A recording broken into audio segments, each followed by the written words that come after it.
Bem-vindos ao DadosCast. Eu sou o CEO da Bianalytic e hoje tenho como co-host o Claudio Lima. Olá, pessoal. Prazer aqui estar em mais um episódio. Hoje a gente vai entrevistar a Ana, vai entender um pouquinho mais como ela trabalha na área de dados lá no Grupo Tangerino e como, inclusive, ela saiu aí de mestrado e doutorado da área de biologia para trabalhar na área de dados. Pois é, e aí a nossa convidada de hoje, como o Claudio falou, né, a Ana, que é a líder de inteligência de dados da Solids Tangerino. Bem-vinda, Olá, Ana. gente. Obrigada pelo convite. Eu sou Ana Paula, sou responsável pelo setor de inteligência de dados da Solids Tangerino. E a gente vai bater um papo muito dinâmico hoje. Espero que vocês gostem. Pô, Ana, muito obrigado e vamos ao episódio. E pra gente começar esse papo, eu pedi pra você começar contando um pouquinho pra gente da tua trajetória, quem é a Ana e como que você veio parar como líder de inteligência de dados na Solids Tangerino. Então, a minha história é um pouco diferente, porque apesar de hoje estar trabalhando diretamente com dados na parte de empresa em si, a minha formação é ciências biológicas. Nossa. Eu tenho mestrado e doutorado em genética, tá? Então, daí que vem a minha parte de dados, porque quando eu falo que eu sou bióloga, todo mundo imagina assim, mas de onde surgiu lidar com dados? Mas eu trabalhei durante toda a minha formação, tanto graduação, mestrado e doutorado, com pesquisa. E pesquisa nada mais é que traçar hipóteses e testar elas usando dados. Os dados só vêm de fontes diferentes, mas são dados, então tem tudo a ver.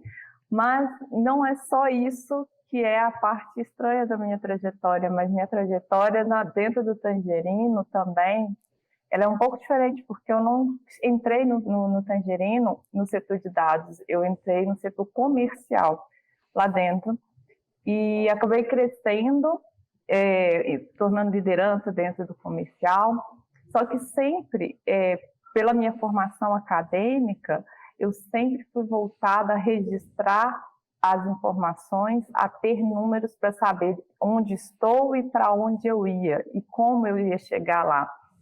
E durante essa trajetória na área comercial, acho que foi em torno de uns 3 anos, o CEO ele chegou num ponto que ele precisava disso na empresa e ele viu em mim uma pessoa para iniciar a área de dados dentro do Tangerino.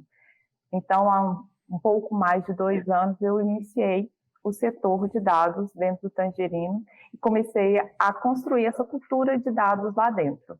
Tá? Então, sim, é bem estranho. Desde a minha formação até toda a minha história dentro do Tangerino até hoje. Ela é diferente, né? É pouco comum. Nossa, muito, muito legal, assim, muito atípica, tá? Fiquei bem surpresa agora. E aí, Ana, como é que é possível a gente fazer um paralelo entre análise de dados na academia e no mercado? Como é que você enxerga essa questão? Você usava as mesmas ferramentas, os mesmos métodos, ou não? São ferramentas... A estatística, normal, né? Para fazer teste estatístico, a mesma coisa. Mas as ferramentas são bem diferentes e as abordagens também. Porque se você for pensar na academia, eu queria provar hipótese. Eu criava hipótese, eu fazia os desenhos amostrais para coletar os dados, e daí eu fazia o teste das hipóteses. Já na parte empresarial, é uma pegada diferente, porque eu analiso como que funcionou o passado, né, os dados, para aí eu basear e tomar decisões para chegar num objetivo futuro. Mas acaba sendo, tipo assim, dados, mas abordagens diferentes. Sim. Então, eu tive que adaptar isso. Mas aí com esse processo criar um feeling empresarial, né, dos empresários, eles precisam chegar lá, por onde que os dados estão mostrando que a probabilidade de chegar lá, naquele objetivo dele, é melhor. É diferente. Um explica o passado, na academia eu vou explicar um passado, o que está acontecendo, testar uma hipótese. por exemplo, um caminho evolutivo para qual que é o caminho que eu tenho traçado hipótese que é mais provável de ter acontecido, tá? Mas na parte empresarial a gente conhece o passado, a gente registra o passado e através do passado a gente guia tomadas de decisões para alcançar objetivos. Então, assim, são dados, mas são bem diferentes. Na parte técnica, acho que na parte ali numérica e tal, eu acho que tem uma sobreposição, mas o histórico é diferente, né? O caminho é diferente. O objetivo é diferente, na verdade, o objetivo é diferente. Eu tenho uma impressão, Ana, que normalmente quem vem da academia tem um embasamento um pouco mais teórico. Isso é meio clichê, né, de falar. E quem aprende uma ferramenta na área corporativa, mas na prática, deixa um pouco do teórico do lado. Só que eu já notei várias vezes esse apego teórico um pouco, de estudar em paralelo, fazer falta já. Já pegamos, inclusive, em N projetos, ou até cases de processos seletivos, onde claramente dá para ver quem começou a usar um Power BI da vida, estritamente no teste, né? Ali na dinâmica e tal, que realmente é onde mais aprende. Porém, as medidas, relacionamento de tabelas, algumas coisas assim mais organizacionais fazem falta. Aí eu lhe pergunto, você nota esse tipo de diferença também? Quem vem da academia, quem estudou o princípio de um teorema, de uma estatística, ajudando na hora do trabalho? Sim, eu sinto muitas diferenças, eu sinto algumas diferenças e eu, às vezes, me pego trazendo muito da parte acadêmica para a parte de liderança, de evoluir profissionalmente os meus liderados, sabe? Para guiar eles, porque a parte organizacional, ela é essencial, assim, e eu acho que principalmente eu que vim de uma área da biologia, que é a genética, e esses dias eu estava vendo isso, a gente acaba sendo muito organizado. A gente tem que organizar muito, a gente tem que registrar muitos dados e coisas minuciosas. São testes que a gente faz com concentrações diferentes de reagentes que vão estar registrados ali diariamente para a gente chegar no objetivo. Então, essa organização na academia, eu sinto falta no dia a dia do empresarial, do pessoal ali. A parte teórica, então, e eu acho que mais a contextualização do teórico eu sinto falta também, tá? Às vezes as pessoas querem só aplicar uma determinada estatística e esquecer o contexto geral daquele número, ou mostrar só um número e esquecer que existe um contexto, o número não está ali sozinho. E na parte acadêmica, a gente não pode deixar pontas soltas. Principalmente se você for publicar um artigo científico, se você deixa uma ponta solta, logo que primeiro você não consegue publicar, que um revisor de um artigo, de uma revista, ele vai pegar essa ponta solta e ele não vai permitir que você publique um artigo por conta dessa ponta solta. A mesma coisa numa defesa de tese, de mestrado ou de doutorado, uma pessoa da banca não vai deixar essa ponta solta ali, ela não vai passar despercebida, que não pode, porque se você for pensar, por exemplo, na criação de um medicamento, de alguma coisa, eles são baseados em estudos científicos, então não pode ter ponta solta quando você apresenta esses dados. E eu sinto essa parte não só de organização para a coleta dos dados envolvendo um contexto, mas também para apresentar os dados sem deixar pontas soltas, sem deixar onde questionarem se realmente aquilo está certo, eu sinto um pouco de falta, mas eu tento muito indicar caminhos e mostrar, às vezes, em paralelo com algumas coisas, para a minha equipe, onde ir, porque a minha equipe também não é... Alguns são da parte de dados, outros eu tenho de ciências da computação, eu tenho várias outras formações dentro da equipe. Então, a gente acaba pensando um pouquinho fora da caixinha, mas eu tento guiar sempre para não deixar a ponta solta quando apresentar um dado, um insight, uma pesquisa. um estudo para guiar na tomada de decisão, sabe? Mas eu concordo com você que às vezes eu sinto falta dessa parte do teórico, dessa parte da organização, que é muito mais puxado na parte de pesquisa, principalmente na área biológica, do que na análise de dados, nessa parte de trabalhar com dados na área empresarial. Eu acho que o mercado, assim, a área empresarial, ela acaba, pela dinâmica própria do mercado, se permitindo pular algumas etapas, né? E às vezes o apego ao método, e aí apego no sentido positivo aqui, não é tão grande quanto na academia. E isso faz falta em muitos casos. E talvez seja por isso que a gente vê muita análise superficial por aí, né? Questões, análises que às vezes, enfim, não analisam todo o contexto na hora de elaborar hipóteses. E, na verdade, nem na hora, não só na hora de elaborar hipóteses, né? Mas como você falou, o poder do contexto muitas vezes é negligenciado nesse sentido, assim. Exato. E eu acho que, principalmente quando a gente está falando de algumas pesquisas, a pessoa ter uma noção de como que é importante a pesquisa e como que deve ser uma pesquisa, que a pesquisa é uma coleta de dados, né? Sim. Então, se você não pode enviesar uma coleta de dados, porque ela vai te apresentar caminhos que não pode ser realmente aquele caminho. Às vezes, você conversar com quem vai responder a pesquisa ou enviesar e dar uma sugestão de que não responda isso, não faça aquilo, você acabou com toda a sua pesquisa. E, às vezes, ele não tem noção de que isso atrapalha no resultado. Então, e essa parte é teórica, né? Você não pode falar assim, olha, seria melhor se você desse, sei lá, em NPS. Seria melhor se você desse uma nota 9 ou 10, que é bom, né? Que é promotor, né? Do que dar uma nota que é neutro, porque o neutro vai ser desconsiderado. Não, o neutro não é desconsiderado, ele está ali por um motivo.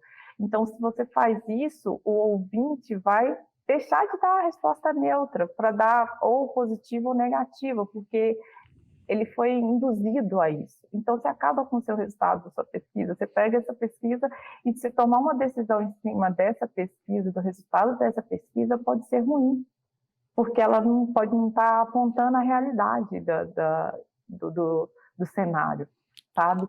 Então, essa parte de pegar no teórico ali, de entender o teórico, é muito importante para coisas simples, para coisas que parecem bobeiras, mas elas são importantes, porque a gente está apresentando dados para tomada de decisão, e uma tomada de decisão errada, ela pode levar uma empresa à falência, né? Se você toma decisão pegando em dados muito importantes, né?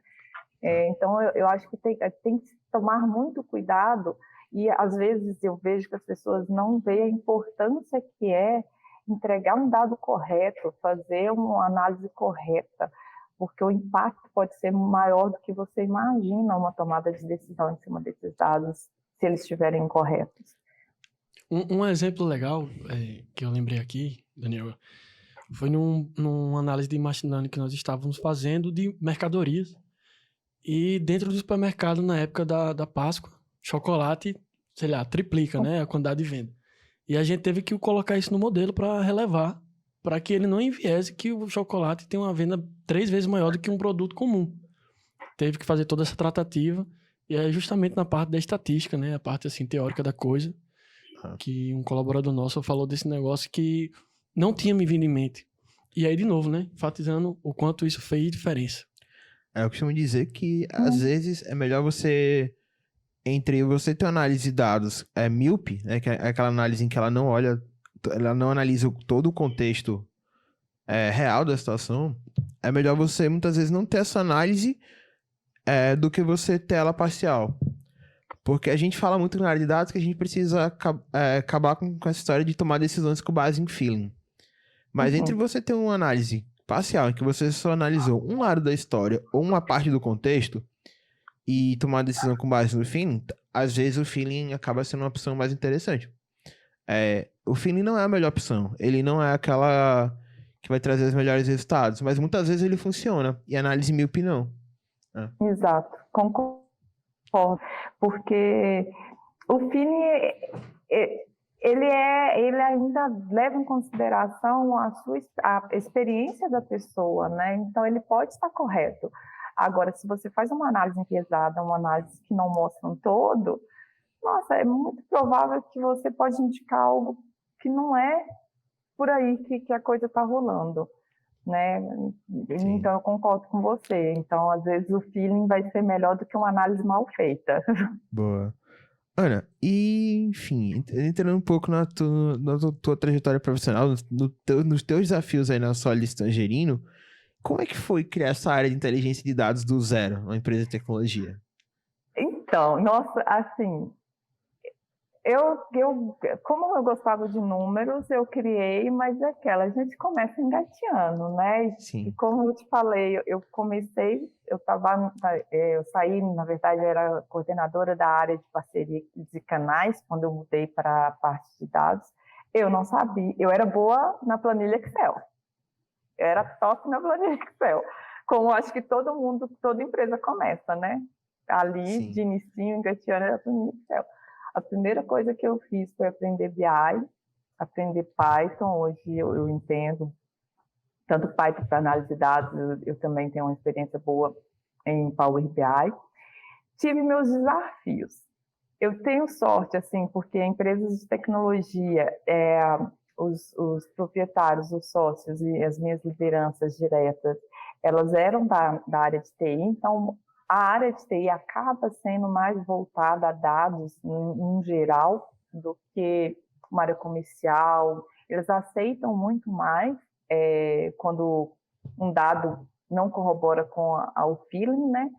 Então, assim, eu tive muito apoio, mas eu tinha como fonte de dados tabela Excel.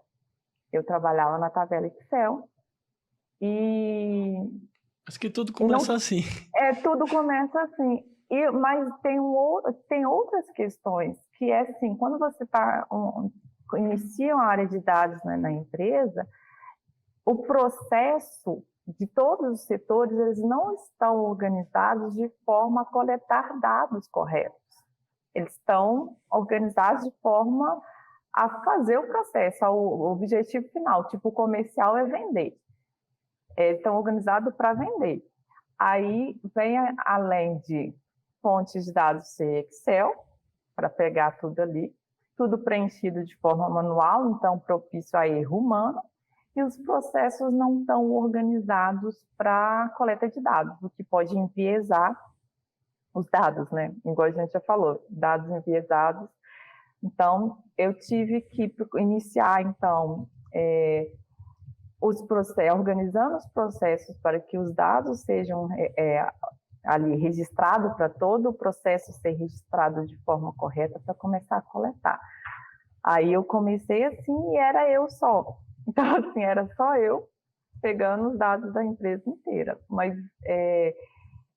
depois eu consegui passar tudo para dashboards no Power BI, mas ainda como fonte de dados a bendita da planilha Excel, que não estou reclamando, ela é muito boa, acho super necessário, mas quando não é escalonável. A gente não consegue escalonar um setor de dados com planilha, não tem como. Chega numa hora que é insustentável ter qualquer dado em planilha, porque gera muito gasto de mão de obra para manter aquilo e está propenso a muito erro humano, né? O mais clichê, né, Ana, é a planilha que demora 10 minutos para abrir. O pessoal abre, aí vai fazer outra coisa, esperar para carregar.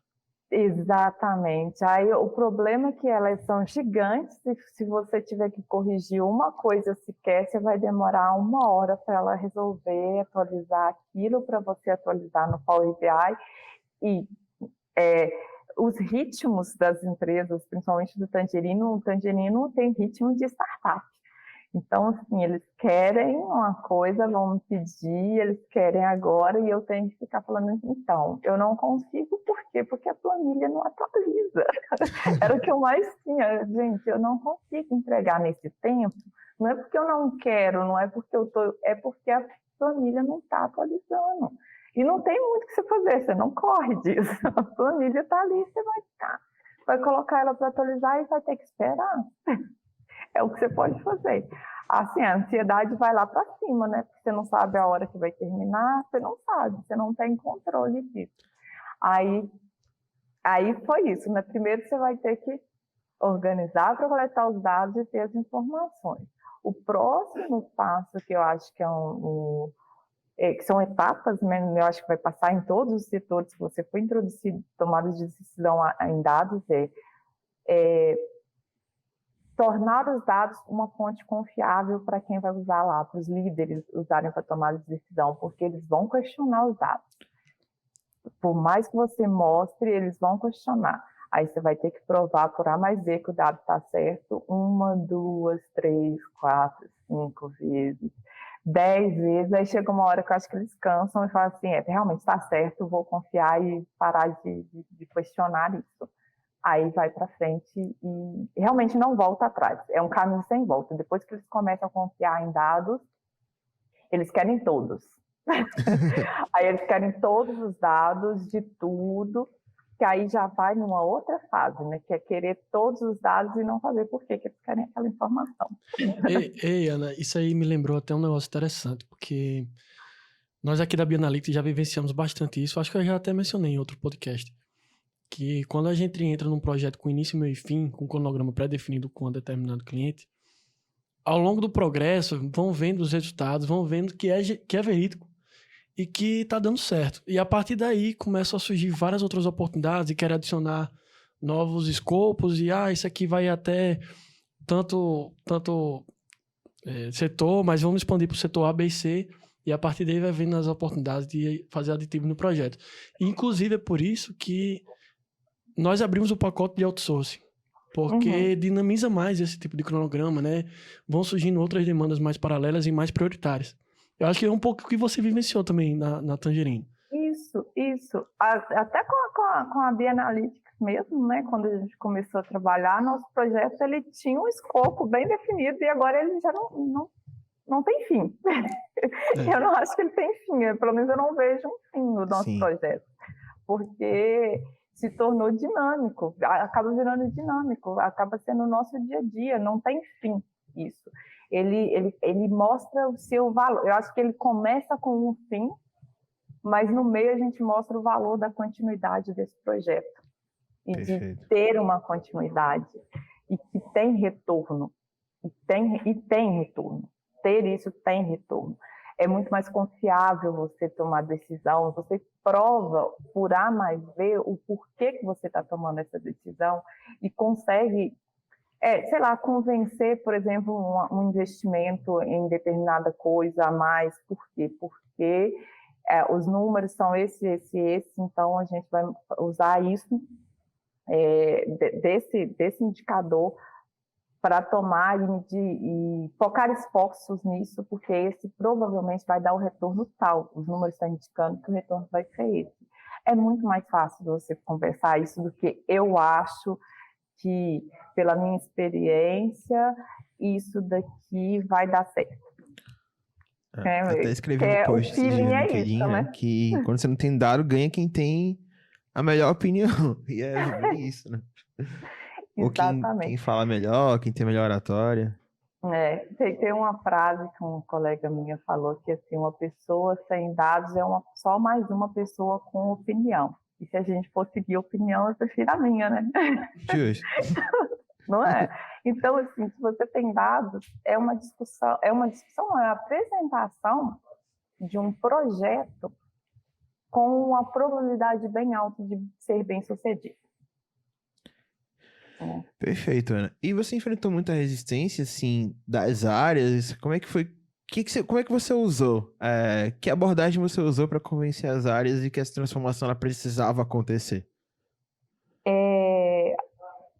Então, a comunicação, assim, tem que ser bem claro, porque você não pode, de forma nenhuma, impor nada. É uma insistência, é mostrar por A mais B ali, é usar os dados para mostrar, olha, vai funcionar por conta disso, tenta isso, e quando você faz algo, apresenta um dado sem ponta solta, por mais que a pessoa tenha resistência, porque você vai pegar dois tipos de pessoas. Aquelas que vão não aceitar por ego, porque você está provando, entre aspas, que a opinião dele, o feeling dele não está certo, então você vai pegar gente com resistência a isso. Que principalmente as pessoas que são mais vindas de empresas mais conservadoras, que levam muito no feeling, elas podem sentir como uma ofensa pessoal. Graças a Deus não peguei na Tangerino, nunca peguei esse tipo de resistência. Mas sim, a gente tem que convencer e mostrar sempre de forma muito didática, e tem que ser didática, tem que falar a língua da pessoa, que você está ali para trabalhar junto com ela, com o objetivo de sucesso dela.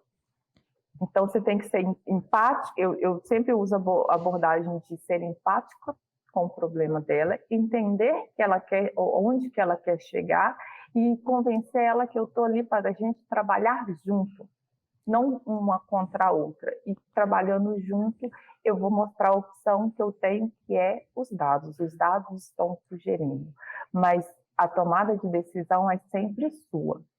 Mas eu estou aqui à disposição para te ajudar a chegar lá.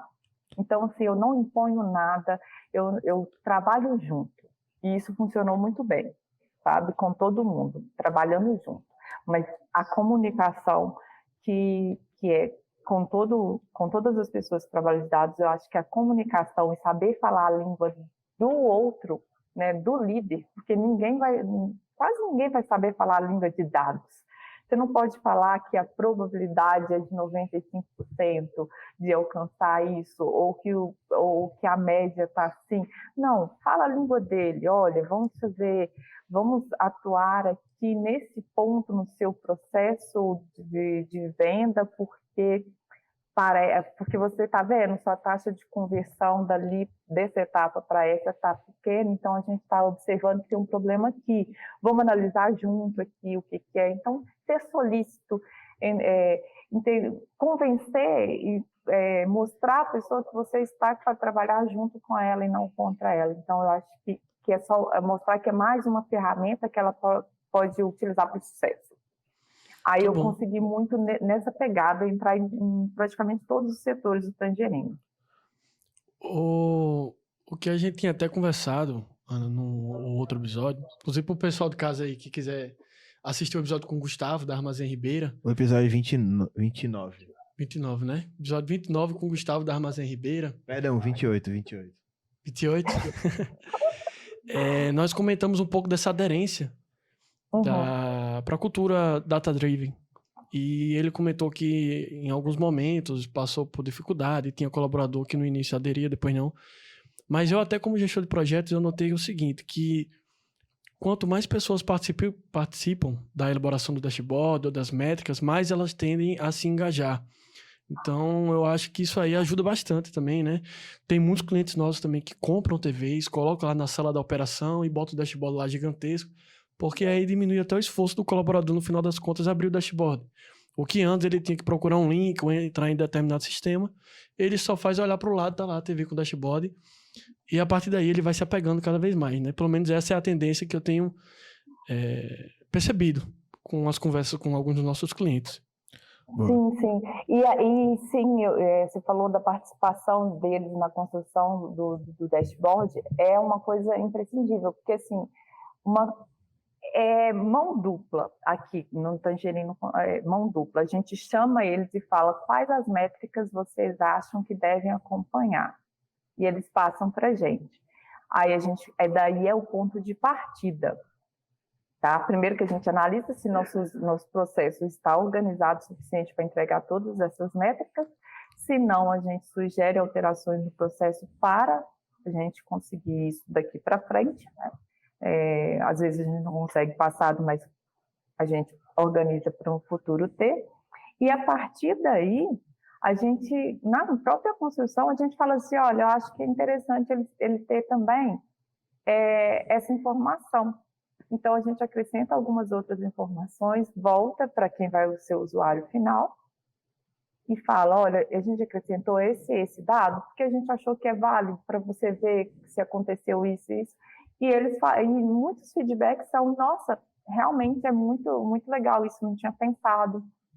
Às vezes a gente mesmo constrói um dashboard do zero, porque a gente está vendo na conversa ali, na interação do dia a dia, que eles estão necessitados disso e às vezes eles mesmos não sabem, sabe? Então a gente faz e mostra, a gente construiu porque vimos que vocês estão precisando acompanhar isso e isso, achamos importante, está aqui. Eles também dão feedbacks muito bons para a gente por conta dessas iniciativas, sabe? Aí a interação é de construir junto e de trabalhar junto. Mas quanto mais a gente trabalha junto também, é onde que a gente tem que minimizar qualquer tipo de erro na entrega dos dados, porque a gente pode ter voltar uns 3 passos atrás se a gente entrega um dado errado. É verdade. Isso a gente já percebeu, principalmente na primeira entrega do projeto. É o ponto-chave de sucesso. O dado tem que estar correto. Porque senão ele nunca mais vai confiar naquela informação que você fornece. Você pode cometer um equívoco na primeira vez e acertar as 9 vezes seguintes. A quebra de confiança foi quebrada. Porque dos papéis da área de dados dentro das empresas é fornecer a ferramenta, né? A decisão e análise, como você mesmo falou, e você foi perfeito nisso, ela não vai vir do time de dados, as ferramentas vão vir. E não adianta você cobrar do teu colaborador que ele tome essa decisão baseada em dados se você não dá a ferramenta para ele. Mas se você dá a ferramenta errada... E assim, eu tenho setores em momentos diferentes na evolução no uso de dados, sabe? Mas nosso setor de marketing, por exemplo, já está vindo análises de dentro de dados para para falar assim, olha o que a gente fez, a gente está tomando iniciativa já, e eles estão assim, dando feedbacks super positivos em relação a isso. Por quê? Porque a gente pensa um pouco fora do processo deles, né? Porque é 2 visões bem diferentes, né? E às vezes os dados indicam algo que eles não estão percebendo, e mesmo ali, acompanhando a informação, para eles não é tão... Não está em comum. Aí a gente percebe que está em comum e mostra, olha, está em comum. Aí a gente analisou mais um macro e um micro ali para ver onde está, e a gente está vendo que a gente está tendo problema em tal ponto que é um gargalo, que a gente pode focar aqui um esforço e aumentar nosso resultado lá no final. Então, a gente já está num passo muito mais adiantado de alguns dados e estudos virem de iniciativas de dentro do setor de dados para dentro do marketing. E isso daí, assim, é um processo que eles estão, assim, acho que estava além da expectativa deles, porque eu acho que todo mundo espera, a maioria das pessoas, não é todo mundo, né, não vamos generalizar, esperam que o setor de dados seja, como é que fala? Recebam pedidos e a gente entrega reativo, né? Reativo. Não, a gente tem a proatividade, eu acho, né? Eu acho que a gente pode ter a proatividade de levar coisas que não foram pedidas, porque a gente tem uma visão diferente do consumidor final, né? No nosso cliente final. Então, a gente pode mostrar algo além do que eles estão pensando. E é trabalhar junto. Só que aí a gente já tem que ter um momento de confiança bem bom, assim, entre um e outro, para não se sentir invasivo. Você não está invadindo o espaço dele, né? Querendo mostrar, sei lá, que eles estão errando. Não é isso. Você tem que entender que é um trabalho em conjunto. Perfeito. E eu tirei um grande insight dessa tua fala. Porque a forma como você fez essa abordagem foi muito legal, assim, de não impor que agora a empresa inteira vai ter que virar data-driven, mas chegar lá dando suporte, dando apoio para que eles possam seguindo esse caminho. E o que eu vejo muito no mercado, assim, eu faço muito diagnóstico com os nossos clientes, então, enfim, até com empresas que acabam não virando nosso cliente por algum motivo na negociação, mas toda semana eu tenho contato com as 20, 30 empresas, assim. E o que eu vejo muito é que quando essa análise, ela parte da área de negócios para a área de dados, acaba gerando um ruído. Porque o gestor do TI, ele ficou... Palavra até difícil de falar, mas ele fica com um pouco do ego ferido, com ciúmes. Aqui é a minha área, eu que sou responsável por dados nessa empresa e o time de negócio está querendo invadir minha área. E eu acho que foi muito legal a abordagem que você fez, porque, no final das contas, o sucesso do seu trabalho é esse, né? Fazer com que as áreas adotem a cultura data-driven. Muito mais do que fornecer tecnologia, é mudar a cultura da empresa para que elas sigam nesse caminho. E, assim, sensacional esse teu método, porque realmente quebra essa barreira, que é um ponto que eu vejo, sendo bem sincero, assim, 70% dos diagnósticos que eu faço, eu observo esse problema. Só que eu não falo, eu falando assim, parece que é fácil, mas a construção disso é um pouco demorada, porque é construção de conhecimento, você não pode impor. Então, realmente, a imposição é rápida. Você impôs, é isso aí, pronto. Só que eu não acho que ela funcione. Principalmente então, a longo prazo. Exato. Eu prefiro demorar um pouquinho ali, trabalhar isso da confiabilidade, mostrar que estamos trabalhando juntos, que a gente está ali com um suporte que a gente tem que trabalhar junto, do que impor. Porque imposição, aí vai ter ruído, aí vai ter gente que vai querer fazer, como é que eu falo? Te sabotar, né? Porque assim, você mostra que o caminho é aquele. Se ele toma aquele caminho, ele pode sabotar, sim, aquele caminho só para mostrar que dados não funciona.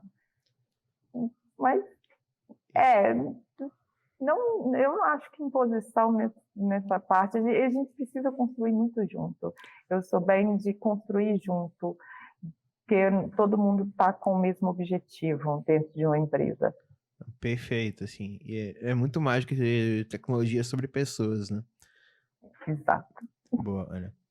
E aí você contou que existem alguns setores que têm uma maturidade de dados diferente de outros, né? O marketing você falou que está um pouco mais à frente nesse sentido.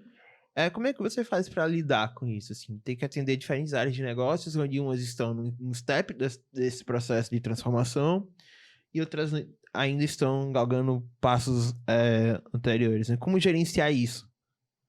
Olha, eu confesso que até facilita, porque assim, eu já sei todos os passos, todos os momentos que cada um está. O marketing está mais adiantado, por exemplo, mas eu estou começando, por exemplo, mais a fundo na área de gente de gestão, que tem departamento pessoal e RH. Então, eu sei exatamente quais os problemas que eu vou enfrentar e em quais etapas estão. A parte boa disso é que, como eu tenho especialistas no meu time de cada área, eles trabalham como um time e eles já viram, por exemplo, eles já estão vendo os momentos que cada um está passando e os problemas, e dividem os problemas que estão passando, e eles identificam. Eles falam assim, hoje está acontecendo isso, isso e isso. Eu lembro quando a pessoa que cuida lá, que do marketing, passava por esse mesmo problema. Então, eu sei que vai acabar. Então, por exemplo, da insegurança com os dados. Tem pouco tempo, ela me deu o retorno, né, dos questionamentos, que eles questionam aí que ela tem que ficar provando que o Power BI está com o dado certo. Aí ela olhou e falou assim, o marketing já passou por isso, já teve esse momento. Então, eu sei que é um processo normal, então eu vou provar quantas vezes que forem necessárias que os dados estão certos. Então, assim, é bom porque a experiência de um divide com o outro, então eles se motivam mais naquelas dificuldades, porque eles sabem que vai passar. Então, eles já têm um embasamento na experiência do colega de outro setor para isso. E eu acabo gerindo pessoas diferentes Então, eu sei me comunicar com pessoas de perfis muito diferentes, eu tenho uma experiência de processo. Lógico, tem as novidades que vão surgir, os problemas novos que vão surgir, são sistemas diferentes, por exemplo, que são usados dentro dos processos, cada um tem as suas peculiaridades, mas, no geral, eu já tenho experiência, então eu consigo lidar e direcionar muito minha equipe para lidar com esses problemas, porque eu já tive exemplos e já passei por isso em outros momentos, e até mesmo dentro dos... Aí vem, né? Como cada um está num momento diferente, eles querem tudo com a agilidade que o outro está tendo. Só que o outro já está com os dados todos organizados, com a modelagem de dados toda bonitinha, então eu consigo ali só em 3 cliques pegar a informação que ele quer. O outro não, a gente está em processo de modelagem dos dados e tal, mas eles insistem que tem que ter a agilidade, porque o outro setor tem. Aí a gente vai de novo conversar e explicar todo o processo, que cada um está numa fase e que a gente vai demorar mais, mas que a gente vai chegar lá. É tudo numa conversa, ter a empatia, saber da necessidade dos dados cada vez mais rápidos para tomadas de decisão, mas a gente vai sempre alinhando ali com a comunicação muito boa.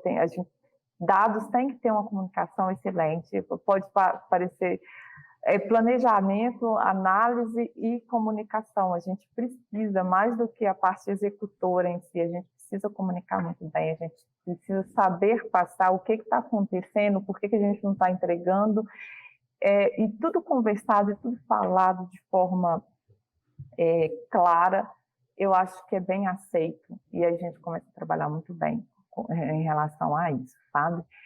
Mas sim, essas dificuldades mesmo são normais, assim, e acaba dando para lidar com tudo. O negócio é conseguir ter o conhecimento de processos de todas as áreas, mas como eu tenho bons especialistas em cada um, eu consigo orientar no geral e eles me dão um suporte ali para alguma coisa ali, para passar para a diretoria e tal, eles dão um suporte nos detalhes, que às vezes eu não vou conseguir lembrar de tudo.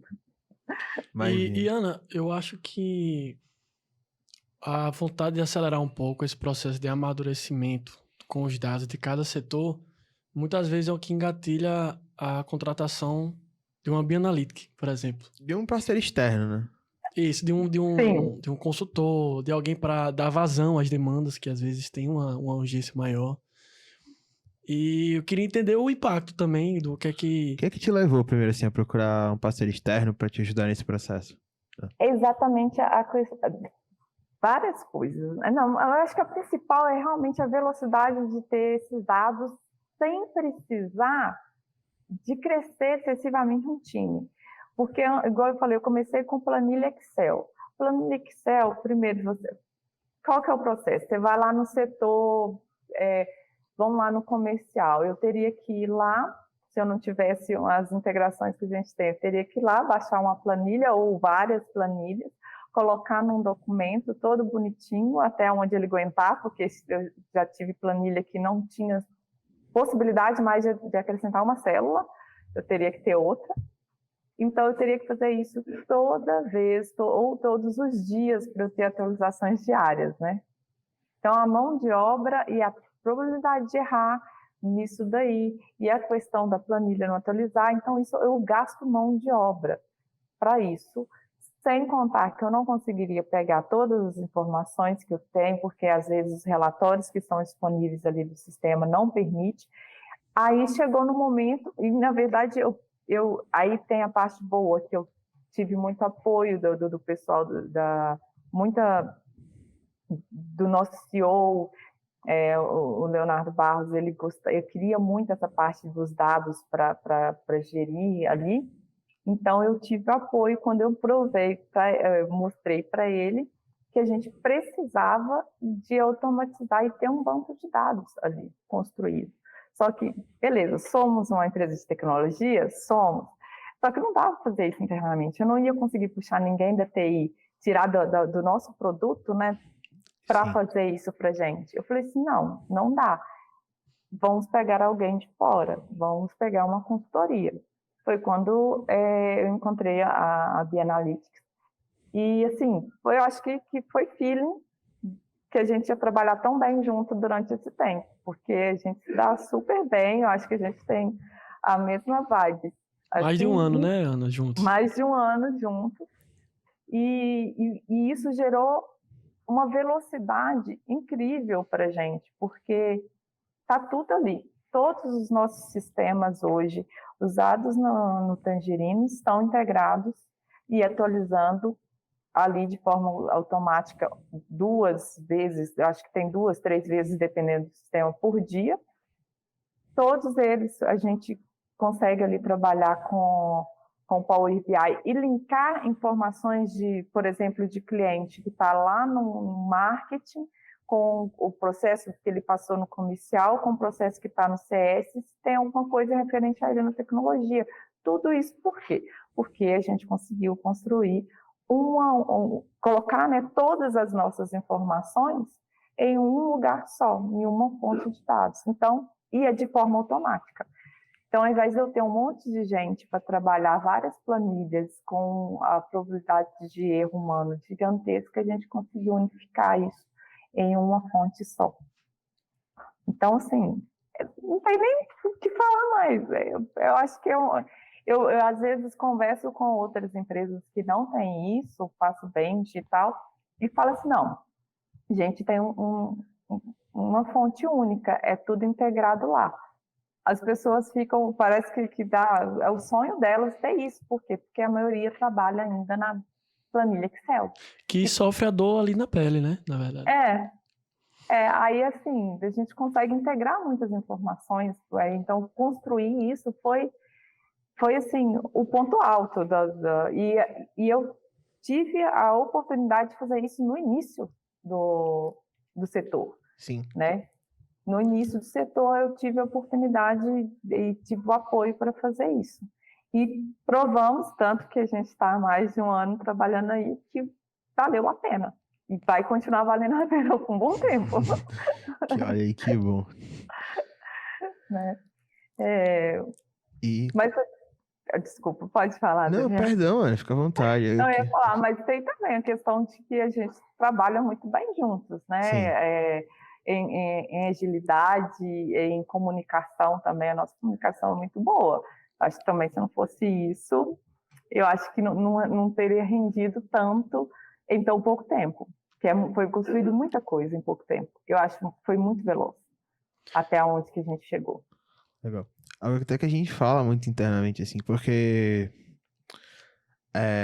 Nossa, você deu um branco aqui agora, mas... Legal, eu lembrei. Muitas das empresas procuram a gente para iniciar o processo de implementação do BI. E elas enxergam essa etapa da construção do Data Warehouse, do banco de dados, como uma etapa após a implementação do BI. Então, é aquele negócio. Primeiro, a pergunta que eu faço, primeiro você constrói o telhado, depois a estrutura, né? Mas assim, é o que 90% dos casos querem fazer, né? E aí, que bom, assim, eu vi seu depoimento de que tomar essa decisão antes foi uma boa escolha, né? Porque é exatamente isso, porque assim, construir, entre aspas, construir o BI é fácil. Sim. O difícil é alimentar ele para ele funcionar de forma correta. Se você não tem um banco de dados ali, na verdade, perde um pouco até o sentido, porque assim, o BI é para otimizar. Ele faz muita coisa ali no processo automatizado, mas se você tem que ficar todo dia munindo ele de dados para ele conseguir fazer isso... É melhor manter no Excel, né? Onde os dados já estão. Então não faz muito sentido. Então, assim, eu acho que a gente tem que ter uma fonte de dados muito bem estruturada para depois a gente fazer. E nisso você... eu acho que diminui, assim, pelo menos só nessa parte de unificar ali a fonte de informação, uns 70% em mão de obra. Em mão de obra, que seja estagiário para mexer em Excel.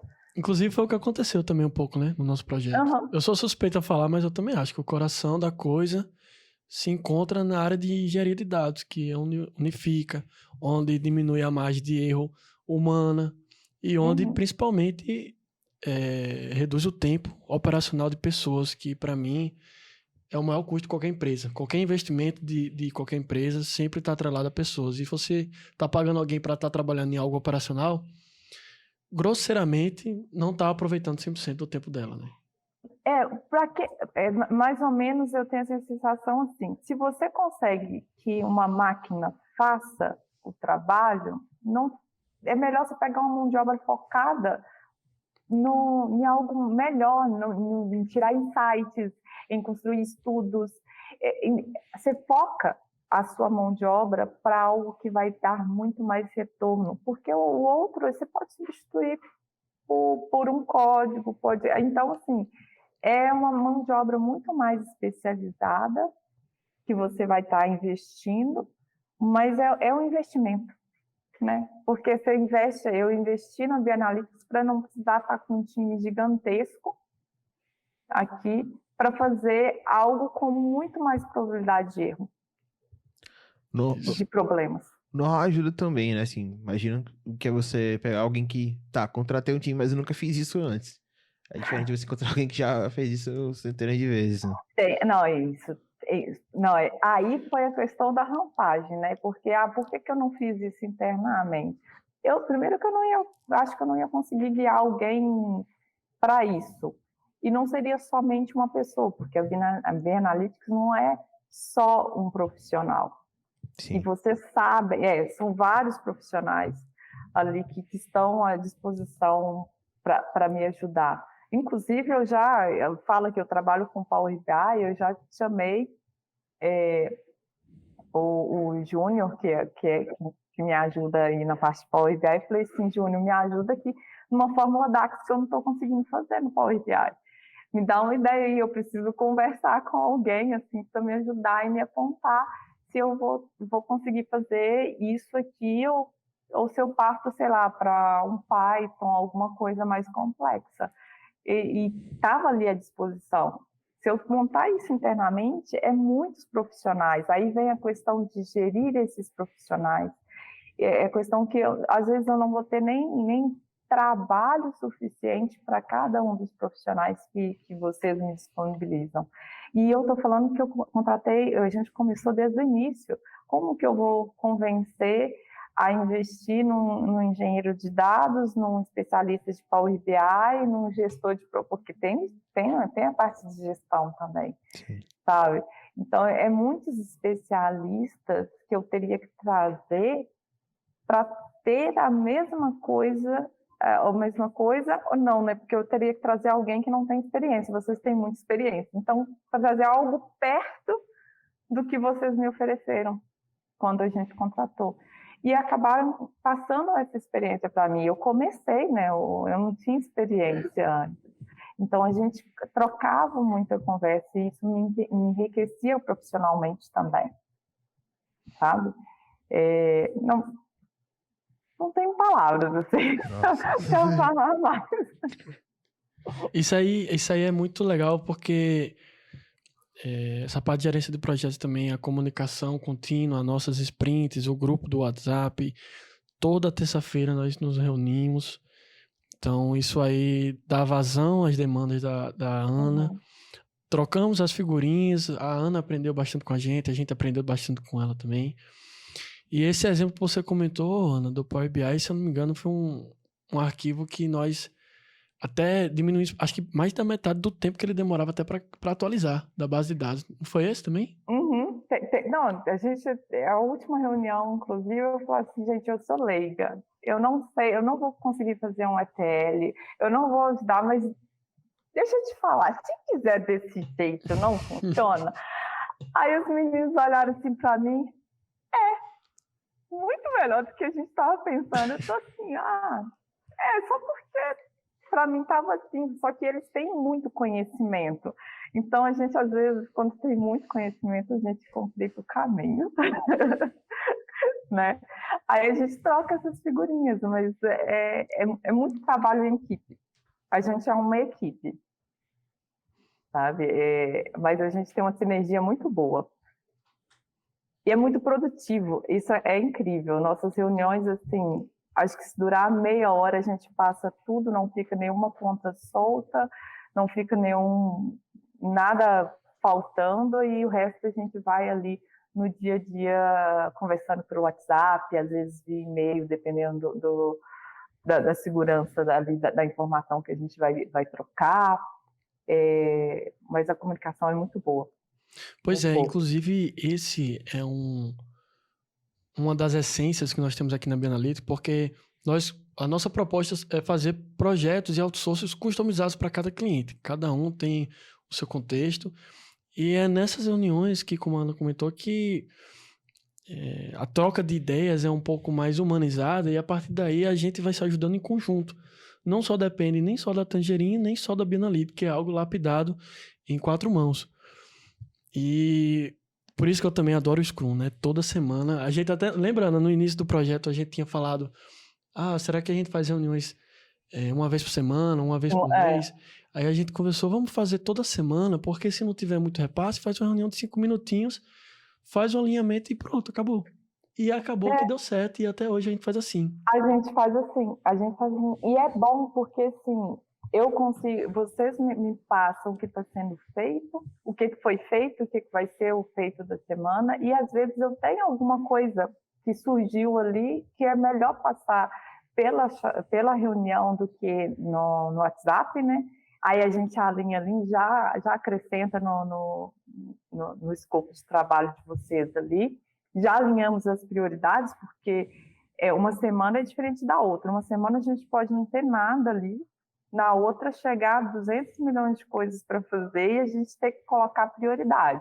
Aí na conversa das reuniões semanais a gente alinha, olha, foca nisso, o resto a gente vê depois. Quando isso daqui estiver pronto, a gente vai no resto.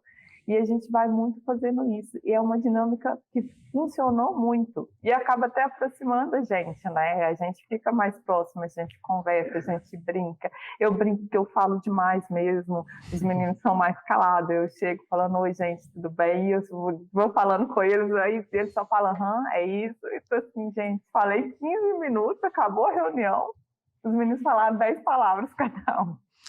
Mas isso, né, é muito legal porque eu acho que até dinamiza mais o projeto. Como você falou, a gente tinha começado com um cronograma pré-definido e ao longo do tempo a sinergia foi indo tão bem que foi envolvendo outros sistemas, foi envolvendo outros recursos da cloud.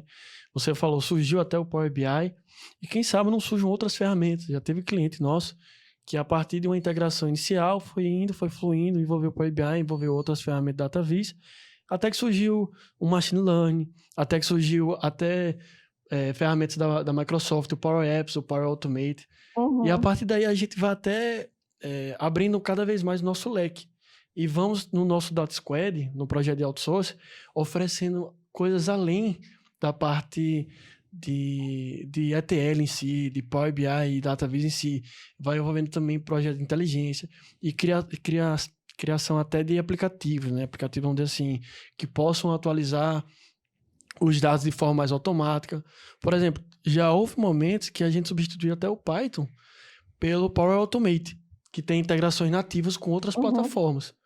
E a partir desses feedbacks com os nossos clientes que a gente vai enxergando essas oportunidades e envolvendo cada vez mais programas, mais plataformas e recursos nos projetos. E é como você falou, a partir daí, cada vez mais aqui a gente tem um cronograma e um escopo bem mais contínuo, que sempre vão surgir novas oportunidades e novas ferramentas. Sim, sim. E eu acho que não tem fim, na verdade, né? Porque, assim, o setor é novo. Eu estou ainda na parte descritiva dos dados para tomadas de decisão. Agora a gente precisa de prever. Agora, aí vem a questão de machine learning, inteligência. Então, assim, é evolução também.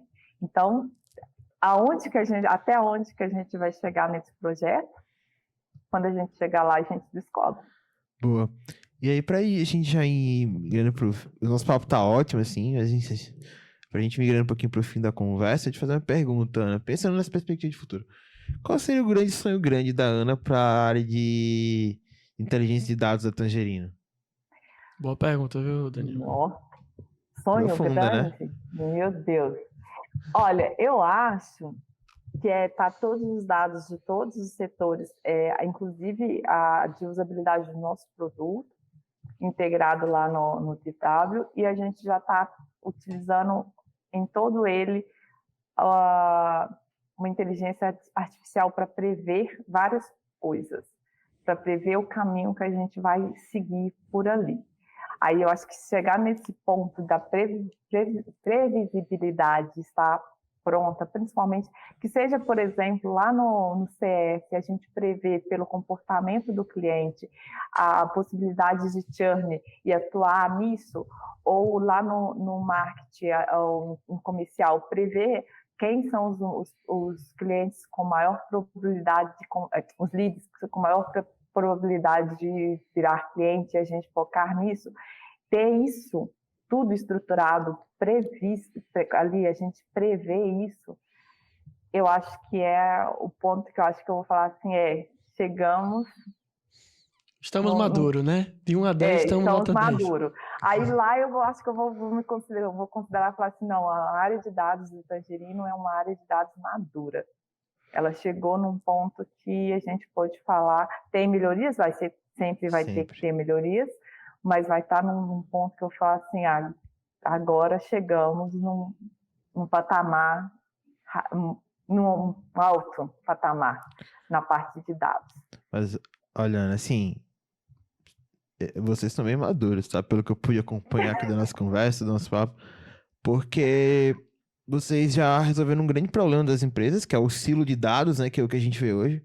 Que acontecia antigamente, as empresas usavam um grande RP da vida, que tinha o financeiro, RH, marketing, logística, operações, tudo dentro dele, que fazia de tudo, mas não fazia nada bem. A gente agora tá no que a gente chama de silo de dados, né? Que a gente tem, cada área tem seu próprio sistema. Né? Então, a marketing usa 50 plataformas, RH usa dela, financeiro usa dela, produto usa as delas também. E vocês já conseguiram resolver grande parte desse problema, né? Então, assim, esse é a grande dor das empresas hoje em dia. Então, vocês são muito maduros, assim. Acho que essa questão do machine learning, assim, ela vem com o tempo e com a necessidade de amadurecimento da organização. Mas, assim, não subestime não. O trabalho que vocês já fizeram lá dentro realmente é de se admirar, de verdade. Não tô falando isso porque vocês são nossos clientes, que a gente tá aqui não, mas porque... essa questão de quebrar esses silos que vocês quebraram é uma barreira que empresas muito grandes que eu conheço, converso assim, não estão conseguindo quebrar ainda. Então, pô, parabéns, assim, nesse sentido, pelo case de vocês, tá? A gente tem muito orgulho de alguma forma, ter participado um pouquinho disso. Muito obrigada, muito obrigada. Vocês realmente fazem parte desse crescimento, desse amadurecimento da Tangerino, tá? Porque eu acho que sem a Bia Analytics, a gente não estaria onde que a gente está. A gente estaria bem mais para trás ali ainda. E que sigamos juntos ainda para a área de machine learning também, viu? Temos especialistas vamos aqui também. Sim, com certeza. E não tá longe não, tá? Eu digo a você que não tá longe não. Boa. E aí, Ana, queria muito te agradecer pela sua disponibilidade. Eu sei que a gente tá no horário fora do horário comercial, você topou bater esse papo com a gente. Muito obrigado, de verdade. E eu queria abrir espaço para que você fique à vontade, dessas considerações finais. O espaço é todo seu, tá? Muito obrigada pelo convite, tá? Eu adorei a nossa conversa aqui. Eu também adoro trabalhar com vocês. Eu sempre dou esse feedback pro Cláudio, que eu acho que a gente tem uma sinergia muito boa. Então, assim, eu não teria coragem de recusar esse convite, de participar desse bate-papo, tá? Agradeço muito mesmo, e qualquer coisa eu estou à disposição aí. Pô, Ana, muito obrigado.